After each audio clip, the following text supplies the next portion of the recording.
نالائقوں کے حوالے جب معاملات کیے جائیں تو تم انتظار کرنا، قیامت قریب ہے۔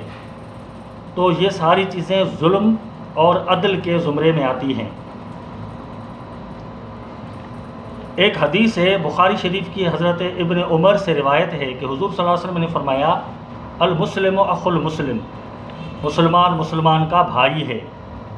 نہ اس پر ظلم کرے، نہ اس کو کسی ظالم کے ہاتھ میں دے،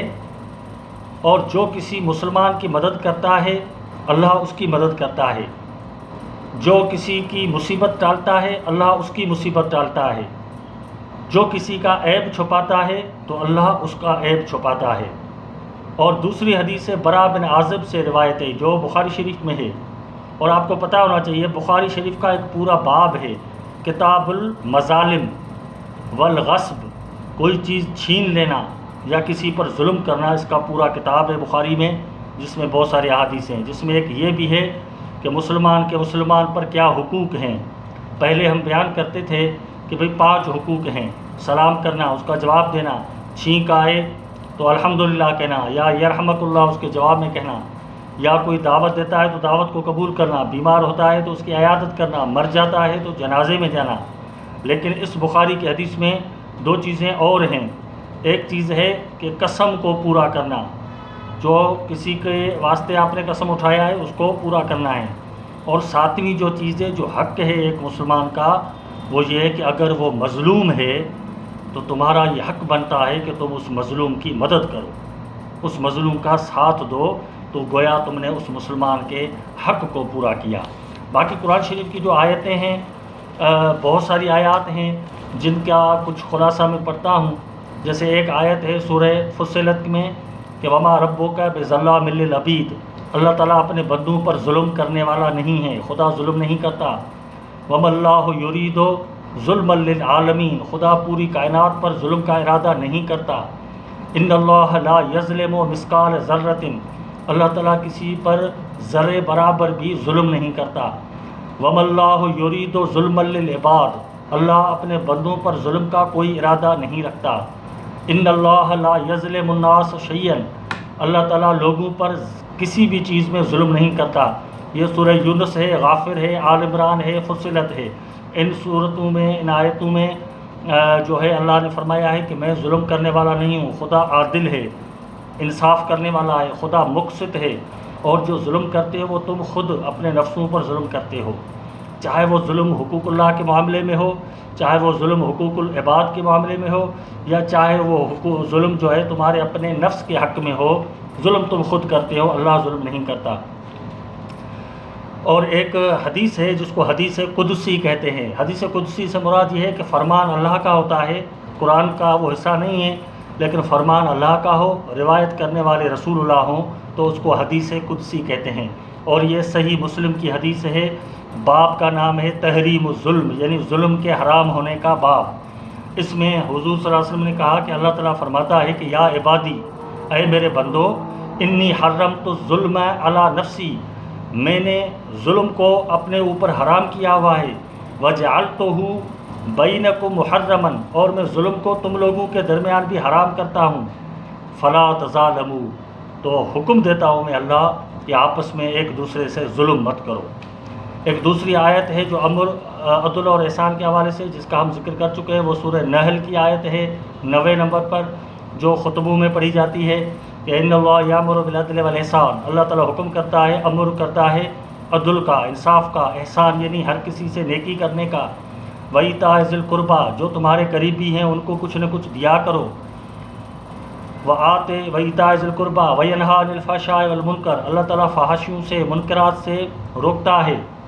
والبغی، سرکشی سے بھی روکتا ہے، یعظکم، خدا تمہیں واعظ کرتا ہے، نصیحت کرتا ہے، لعلکم تذکرون، شاید تم اس سے کچھ فائدہ حاصل کرو، نصیحت حاصل کرو۔ اور ایک آیت ہے سورہ عنکبوت کی جس میں اللہ تعالیٰ فرما رہا ہے کہ جو گاؤں تھے، جو ایسے شہر تھے، ان کو میں نے اس لیے ہلاک کر دیا، برباد کر دیا کہ ان اہلہا کانوا ظالمین، کیونکہ ان قریہ، ان شہروں کے رہنے والے ظالم ہو چکے تھے۔ تو جہاں ظلم ہوتا ہے وہاں خدا کا عذاب آنے میں دیر نہیں ہوتی۔ اور ایک آیت ہے جس میں ہے کہ وما للظالمین من انصار، جو ظالم لوگ ہیں ان کے لیے کوئی مددگار تم نہیں پاؤ گے۔ اس طریقے سے اور بھی بہت آیتیں ہیں، جیسے سورہ نساء میں ہے، مائدہ میں ہے، کہ اگر کوئی بندہ خود پہ ظلم کرتا ہے اپنے نفس پہ اور وہ توبہ کرتا ہے تو اللہ تعالیٰ اس کی توبہ قبول کرے گا، اسے معاف کرے گا۔ باقی جو بڑے ظالم ہیں، قرآن شریف میں اظلم، سب سے بڑا ظالم، سب سے بڑا ظلم کرنے والا کس کو کہا گیا ہے، وہ ایک دو آیتیں آپ پہلے معلوم کر چکے ہیں، میں پھر سے ان کو ریپیٹ کرتا ہوں۔ سورہ بقرہ کی آیت ہے کہ جو لوگوں کو اللہ کی مسجدوں میں ذکر کرنے سے روکتا ہے وہ بڑا ظالم ہے، اور جو شاہدی کو، گواہی کو چھپاتا ہے، حق کی گواہی کو، وہ بھی بڑا ظالم ہے، اور جو اللہ پر جھوٹا الزام لگاتا ہے، خدا کے بارے میں بدشت بولتا ہے، وہ بھی بہت بڑا ظالم ہے، اور جو اللہ کی آیات کا نصیحتیں بھی، ایک تو خدا کے ذکر سے نصیحتیں حاصل کیں اور پھر ان سے منہ موڑ لیتا ہے، تو وہ بھی بہت بڑا ظالم ہے۔ اور اسی طریقے سے جو اللہ کی آیتوں کو جھٹلاتا ہے وہ بھی بہت بڑا ظالم ہے۔ تو ایسی بہت ساری آیتیں ہیں جن میں ظالموں کی مذمت کی گئی ہے، اور بڑا ظالم کون ہے اس کی وضاحت کی گئی ہے۔ اب جو ظالم ہیں ان کی عاقبت کیسی ہوتی ہے؟ ظالموں کی عاقبت دنیا میں بھی خراب ہوتی ہے اور آخرت میں بھی خراب ہوتی ہے۔ جیسے ایک آیت سورہ ہود کی کہ اللہ تعالیٰ کی جو تمہارے رب کی جو پکڑ تھی، اذا اخذ القریٰ وہی ظالمۃ، ان گاؤں والوں کو خدا نے اس لیے پکڑا کہ وہ ظالم ہو چکے تھے۔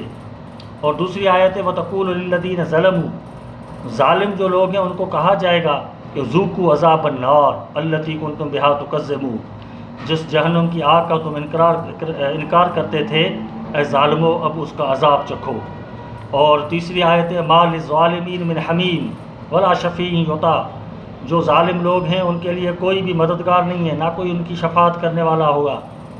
وَمَا لِلظَّالِمِينَ مِن نَصِيرٍ، اور ظالموں کے لیے کوئی مددگار نہیں ہوگا۔ یہ سورہ حج کی آیت ہے۔ سورہ ہود میں ہے لعنت اللہ علی الظالمین، ظالموں پر خدا کی لعنت ہے۔ اور ایک آیت سورہ انعام کی ہے وَقِیلَ لِلظَّالِمِينَ، جب ظالموں کو کہا جائے گا ذُوقُوا مَا كُنتُم تَکسِبُونَ، جو کچھ تم نے کمایا، یعنی ظلم سے جو تم نے پراپرٹی بنائی، آمدنی بنائی، اب اس کا بدلہ یہ ہے کہ تم جہنم کے عذاب کو چکھو۔ اور ایک آیت ہے جس میں اللہ فرما رہا ہے اِنَّهُ لَا يُفْلِحُ الظَّالِمِينَ، اللہ تعالیٰ ظالموں کو کبھی فلاح اور کامیابی عطا نہیں کرتا۔ اِنَّ اللَّهَ لَا يَهْدِي الْقَوْمَ الظَّالِمِينَ، ظالموں کی جو قوم ہے اس کو خدا ہدایت نہیں دیتا۔ یہ سورہ مائدہ کی آیت ہے۔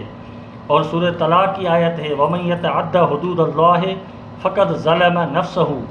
جس نے اللہ کے حدوں کو کراس کیا اس نے اپنے نفس پر ظلم کیا۔ یتیموں کا جو مال کھاتے ہیں اس کے لیے بھی ہے کہ ان الذین یاکلون اموال الیتامی ظلما انما یاکلون فی بطونہم نارا، جو ظلم کے ذریعے یتیموں کا مال کھاتے ہیں وہ در حقیقت اپنے پیٹ میں جہنم کی آگ کو بھر رہے ہوتے ہیں۔ تو اس طریقے سے یہ بہت ساری آیات ہیں۔ اور جو ظلم کا جو لفظ ہم نے جس کی میننگ بتائی، اس کو اگر آپ تفصیل سے پڑھنا چاہیں تو لغات کی کتابیں ہیں، لسان العرب ہے، اس کو آپ پڑھیں، اور قرآن شریف کے جو الفاظ ہیں اس پر علامہ راغب اصفہانی کی کتاب المفردات، علامہ ابن اسیر کی کتاب النہایہ، جس میں حدیث کے جو الفاظ ہیں ان کی ڈیفینیشن کی گئی ہے الفابیٹک، اور شریف جرجانی کی کتاب ہے التعریفات، کتاب التعریفات، اس میں بھی ظلم کی جو ہے ڈیفینیشن کی گئی ہے۔ اور بھی بہت سارے بزرگوں نے کتابیں لکھی ہیں جو خاص طور پر قرآن کے مفسر ہیں، جہاں جہاں قرآن کی آیتوں میں ظلم کا لفظ آیا ہے وہاں وہاں اس کے تفسیر میں مفسروں نے اس چیز کو تفصیل سے ہائی لائٹ کیا ہے۔ باقی جو ہے بہت ساری احادیث ہیں اس ضمن میں، خاص طور پر مسلم شریف میں حدیثیں ہیں۔ ایک حدیث ہے جس میں حضور صلی اللہ علیہ وسلم نے فرمایا جس نے کسی کے ساتھ ایک ہاتھ کے برابر ظلم کیا یا اس کی جو ہے زمین جو ہے اس پر قبضہ کیا تو قیامت کے دن 7 زمینوں کو اللہ تعالیٰ اس کے طوق میں، گردن میں طوق کر کے ڈالے گا۔ اور